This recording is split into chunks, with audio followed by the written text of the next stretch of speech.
So softbox does two things. It's going to diffuse the light, which means less directional. So as the little photons come out, instead of straight lines, jazz hands. You're gonna get softer highlights, less chance of any glares if if you're filming something shiny or if you're a little sweaty because you're nervous to be on YouTube.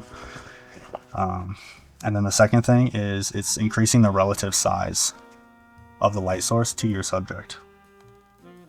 So right now, if I turn this on, this is the size of the light source. Pretty small. It's going to cast super hard shadows. Intensity, woo. This is kind of a janky way to show you. But if you can see the shadow, how hard that is. It's straight brightness, straight line darkness. There's no like gradual gradient. Opposed to this big softbox I got up here. It's a much softer line, a much softer transition from the bright to the dark. So diffusing light, which is softer highlights, and larger light source relative to the subject. So if I took this light and moved it another 20 feet back, this gradient, even though the light size didn't change, it changed relative to me. So this gradient from light to dark is going to become harder light. So this just attaches, there we go, right onto the light. Not so much bigger light source.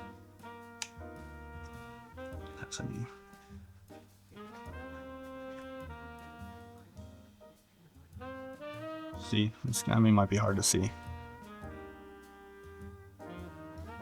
You see the shadows are softer because there's more light wrapping around it, wrapping around the object.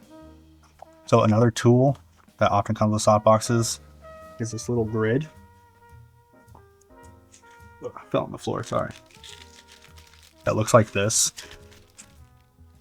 I've got one on this light right here. So what this is going to do, it usually just velcros on. You're going to lose a little bit of brightness, but it's going to make it a little more directional. It's going to cut out some of that spill, some of that diffusion. And when that's useful for me, when I usually use this, is when I don't want my key light spilling onto the area around me. So I still want a large light for the soft transition, but I don't want it spilling too much on this wall or over here or lighting up this side. So I'm trying to narrow down that beam a little bit. This light also came with this same mount, this clocks in.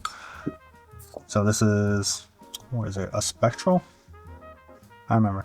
There's little mirrors, bunch of little mirrors that make it super directional. It's gonna make it a lot brighter because it's capturing the full light output and directing all in one direction. So you're gonna have more of a hot spot. It's gonna be harder light, obviously, because you're not making the light source as big. And then there's this little diffusion panel over it. And it kind of juts out. So if you want more spill, you'd want something like this. It's gonna come up and diffuse through it. Come out here, come out the top, come out all around. It's kind of like a lantern, basically a mini lantern, which here's a full-size lantern. I don't know if I can fit it onto the screen, but you might have seen these before. This is a full-size Bowens mount, so I can't put it on that little light, but I can put it on any of my other lights.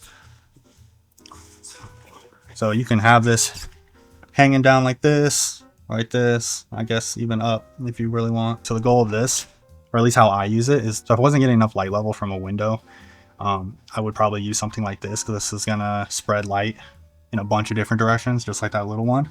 It's gonna, it's gonna shine up into the corners, which will then bounce everywhere. It's just gonna fill the room more evenly. Those usually come with little skirts too. They can kind of Velcro around the cover part of the ball if you need to make it more directional. And then one of the last things I got are barn doors. This is just a small rig one. So this Bowens mount, it attaches to your light just like the other one, but it gives you these movable doors. So the same thing is they're just flags. They help you block light. So again, if I had it on this light and I didn't want it spilling on this wall or area around me, I can use these flags to kind of cut off and block light. And like this one have these little extensions, so if you really want to square it off,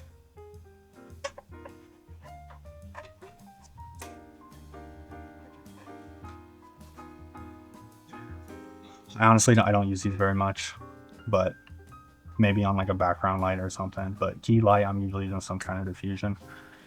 And it also came with one of these, which is just like the netting.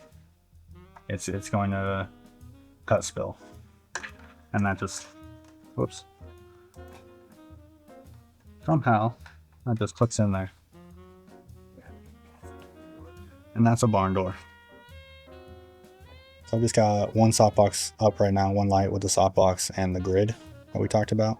I'm just going to work my way through some of these different attachments, some of these different modifiers, and show you how the light on my face change, and how it might affect the area behind me. So right now it's my 120 watt with the 3-foot softbox and the little egg crate grid. So as you can see, it's not really hitting anything around me. There is quite a bit of distance, but it's not really hitting anything. It's pretty soft lighting. That's a nice gradient right there. So I'll take that crate off now, or grid, whatever you call it. And it should get brighter. So this is what I took off. So yeah, to me and to my eyes, it looks a lot brighter. So now I will take the softbox off.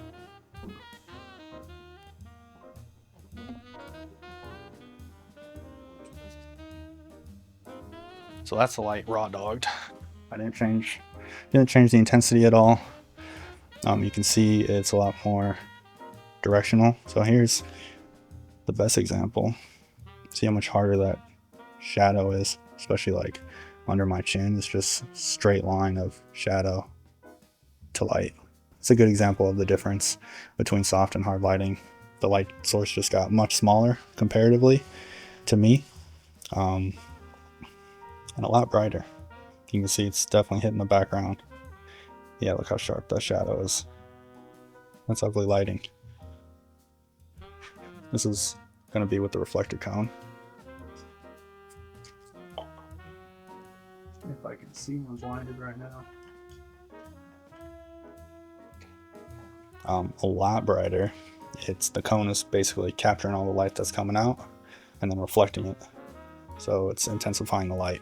You're getting less spread, less fall off. It's more directed towards what's in front of it.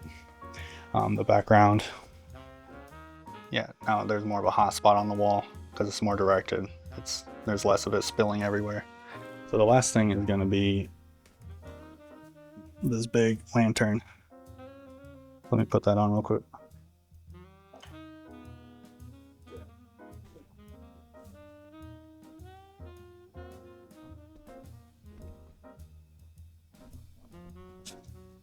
Now it's obviously in the shot. As you can see, we're back to soft light. It's pointed pretty much right at me. Let me move it a little bit. I was trying not to move the light between all the modifiers, but this one's a little too big. So this is pretty soft. There's a lot more wrap. It's spilling a lot more on these walls and surfaces to the side of me because of the big lantern dome. Okay, so the last thing is a reflector. They're pretty cheap. They bounce light. See? So let's say I'm like, wow, this shot's way too moody. I don't like how dark it is over here. You can add a reflector, bounce the key light off the reflector, lighten up the side of my face a little bit without having to buy or use a second light. There's usually a silver side if you want daylight, gold side if you want tungsten. This just unzips. You can like swap this little sleeve out. There's also usually a black side, which can be negative fill, which will, so it'd be hard to do on this lens, but you put it close to the shadow side, and that's just going to stop any light from bouncing off the environment onto your face. So it's going to usually increase the shadow side. You can also use it as a flag.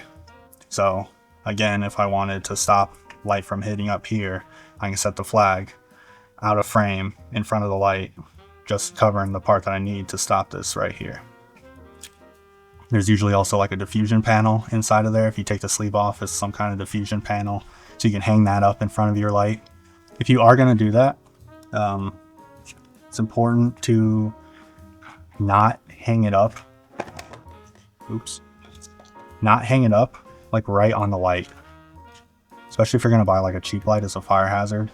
But you're missing out on one of the goals of a softbox, or to, you know, which is to increase the size of the light. So if you're hanging it right here, you're getting the diffusion, but your light source is no bigger than it was. So if you have a light and you want to hang up, you know, even a shower curtain or a diffusion panel or like that reflector kit, like try to figure out a way to get it a little bit in front of the light. That's going to allow the light to spread more before it hits this. So now you've got light hitting more of a surface area and it's becoming a larger light source. So that's pretty much that. Hopefully that helped. If not, or if there's anything I completely missed, leave it in the comments. Like and subscribe. I'm gonna keep coming out with these as I can. Thanks for showing up. See you next time.